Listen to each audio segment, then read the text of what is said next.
So this is why you may or may not need this is why you may or may not need new cables. So the dotted line you're seeing right here is the line between HDMI specs, between HDMI 1.4b and HDMI 2.0. You'll see the bandwidth on the far right is the bandwidth that the cable's got to accommodate to pass these signals, right? So HDMI 2.0, you see that jump to 2160 60p. So that's 4K 60p 420 color sampling 8-bit. That's 8.91 gigabit. So that's an HDMI 2.0 signal. So you need devices that can support it. But technically your cables, those same cables that worked for HDMI 1.4b should work for 2.0 because that's the same bandwidth, right? Problem with that is that this line is the line for the spec for the cables. Now we have the cables we're talking about are high speed cables, which have existed for kind of forever. So if you bought an HDMI cable in the last like 10 years or so, it's probably a high speed cable. This was the spec that the cable manufacturers were told to design to. Now they were just told to design to that. There wasn't a ton of industry-wide testing and certification. There wasn't really a strict certification process. So your cable, your cable experience may vary. So you can see why this is a problem, because these cables only get you the first little hop of the way into HDMI 2.0. And that's a problem because this next hop that goes above 10.2 gigabit is the spec for UHD Blu-ray discs.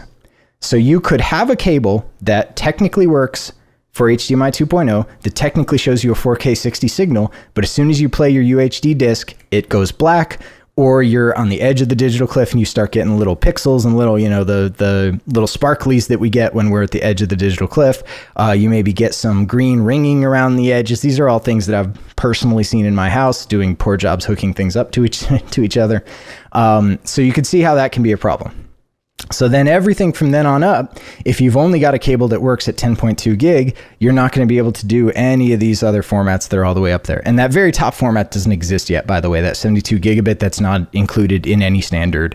Currently, that's just a projected thing. So what do we do? How do we know if a cable can do this stuff? You can test it. Number one, the nice thing about digital is when you plug it in, doesn't work, and you've eliminated the HDCP stuff that I mentioned earlier as a problem, it's the cable, because digital is largely it works or doesn't work. There's a very small margin in which it only half works. So the best way to test it is just plug it in, see if it works. If it works, cool, you're good to go. The more expensive way is to have a bunch of test gear. We have a bunch of test gear because we've been doing obviously a lot of this research to present to all you fine people. But most people don't have HDMI test gear. So the HDMI licensing LLC came up with the HDMI premium certification. This is an actually fairly rigorous testing process. You have to have your cables tested at these authorized testing centers, guarantee 18 gigabit bandwidth, and you get that fancy sticker. So that fancy sticker is how you know you have a certified cable. So if you buy a bunch of great stuff, you buy a new 4K TV, you buy, say an Xbox One X or S, plug it in with your existing cables, nothing works, maybe go out, try one of these premium certified cables. That may fix your problem.